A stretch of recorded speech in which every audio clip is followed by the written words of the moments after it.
Hello, lovelies! Surprise! I'm doing a monthly TBR this month. That's because I have a lot of specific books in mind to read this month.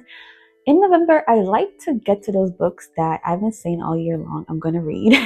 Even more than like this year, like last year too, I've been saying I'm gonna read this book, that book, and haven't got to them. So November, I like to make it that month where I finally pick up at least one or two books that's been on my TBR the longest, and you'll see what I'm talking about. So yeah, let's get into this stack of books right here. It's a big stack, a thick stack of books, but I have hope. I have faith. But this is a hopeful TBR. So it's not guaranteed I'm gonna read every single book on here, but I chose at least 10 books. I have my little list right here, 10 books.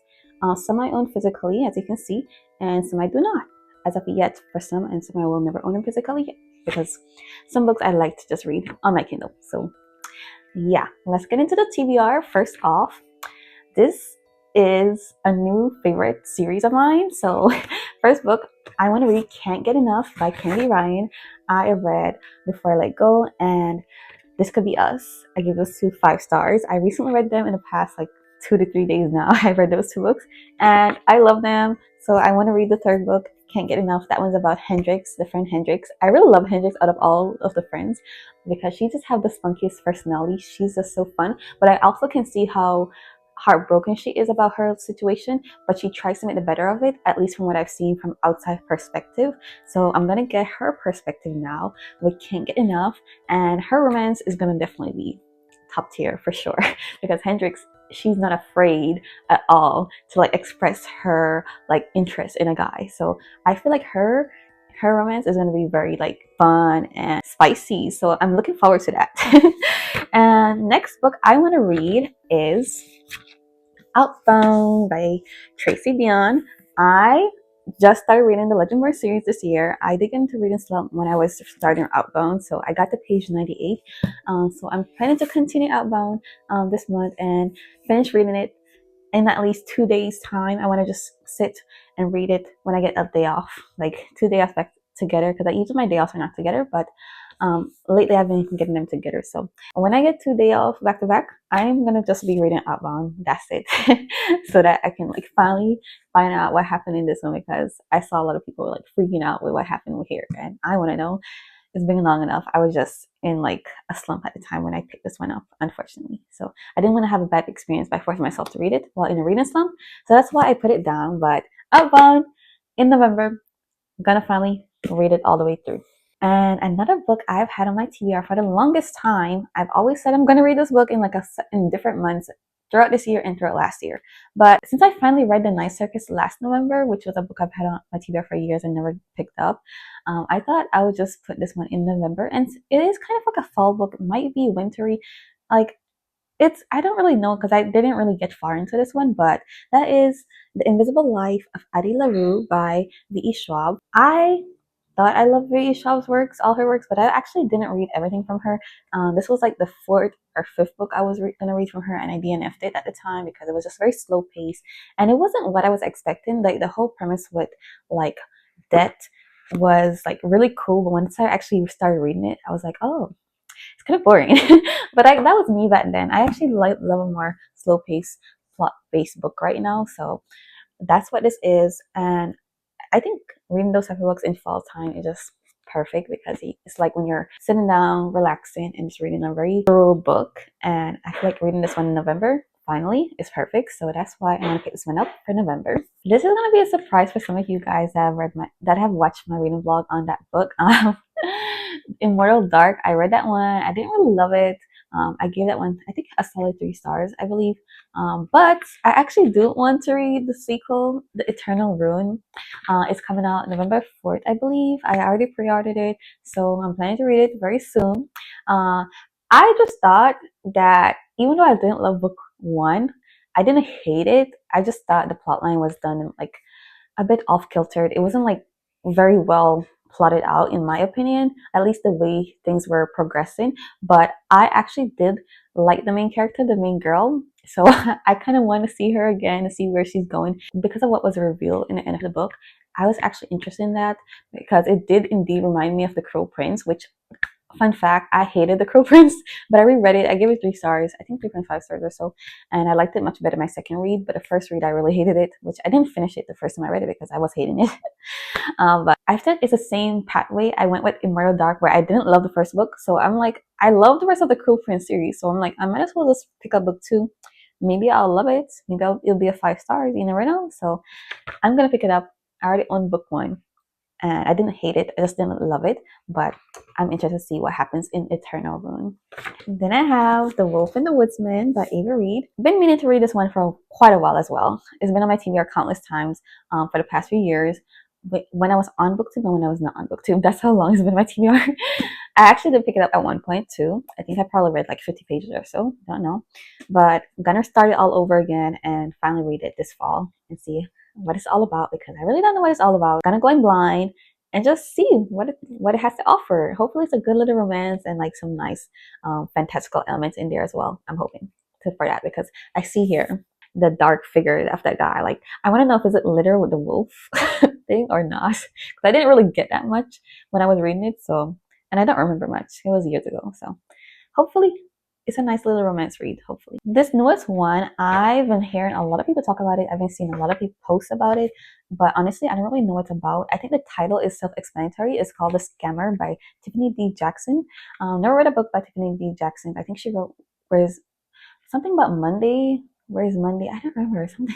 I've seen quite a few of her books over the years, but I've never really been interested in them.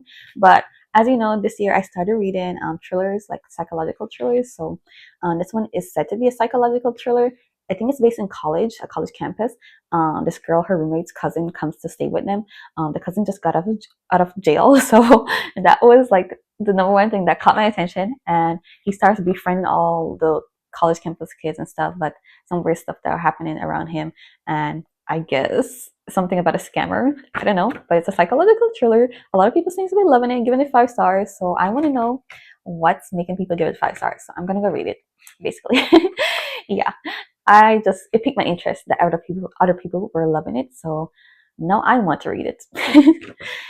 All right, the next, Sing Me to Sleep by Gabby Burton. She wrote a new book, and since I haven't finished this one, I was like, I need to finish this duology. I need to read book 1 and read book 2, and then so I can read her newest release, because her newest release looks so beautiful. So I want to read it, and like I actually like the premise too. So something like To Steal a Crown is what it's called, which yeah, gorgeous cover. I'll put it up here. But yeah, this one is about a siren. It's enemies to lovers. I heard she's actually really giving enemies to lovers in this one. She's actually really cruel to the prince in here. So so I'm looking forward to that. I didn't get to those parts. I only read like probably 60 pages or so. Literally being introduced to the characters, her friends, the whole like world building little parts is what I got from it. I remember a whole lot, but like I didn't even meet the prince that was in this book, so I didn't get that far enough. I know for sure. But yeah, Sing Me to Sleep. I'm gonna read it in early November because I've put it off for so long. Then I have Asleep in a Flood by Hafsa Faisal, a sequel to A Tempest of Tea, which I love that one. 5 stars. It's a haste novel. So much happens in here. It also has vampires. In like a really unique way it was done with the vampires. So I'm looking forward to book 2. I did actually start Asleep in a Flood a few weeks ago, but I was kind of not in a fantasy mood, so I stopped at page 30. So didn't get far enough, but like what I did read, I was in love with Mateo. Mateo's one of my favorite characters in here. He's just so lovely. Like, even with his situation and stuff, you'll be surprised how he expresses himself in like such a poetic, sweet way. And he's humorous too. I just love him. He's so fun. For a book that is so serious, Mateo brings like a lightheartedness to it. Him and Jin, they both are very fun. I haven't seen Jin in this one yet, so I'm talking about seeing him like I actually see, like, because when I read a book, I see the characters in my head. Okay. Yeah, I actually have fun reading and like getting to see what I'm reading. So like yeah, this book series has some of my favorite characters to read about. So I'm looking forward to finishing this one up, and hopefully nobody dies that I love. Okay, because book 1. Book 1. This one now, I don't know if I want to own it physically. I might not, or maybe, not sure yet. I did see it in Walmart the other day, but it probably isn't there now because I didn't pick it up because I didn't know what it was about. But then it's funny, after I saw it in Walmart, I then started seeing it on social media a whole lot. So I was like, I might as well go read it. So I got an audiobook on Libby. I might just listen to it, but I know me. Every time I say that, I end up getting the ebook or something because I like reading the words while listening to audiobook. I just cannot fully listen to an audiobook without at least seeing some words, okay? I'm just not that type of audiobook listener. I have to see the words too as I'm listening. But yeah, I was able to do it with like the Shady Hollow series because I had no choice. But I had to focus so hard with that series, and it's only because it's so short that I was able to do it. If it was like a 20-hour audiobook, I would not have been able to. But yeah, The Princess and the PI is what I'm talking about. I want to read that one. It's a romance novel, obviously. I guess it's kind of a spin-off like on the Princess and the Frog in like a modern day setting. But is she? Well, I'm assuming the girl's the princess, and then the detective guy, they have some type of story. I don't know what it's about. I didn't actually go and read the synopsis.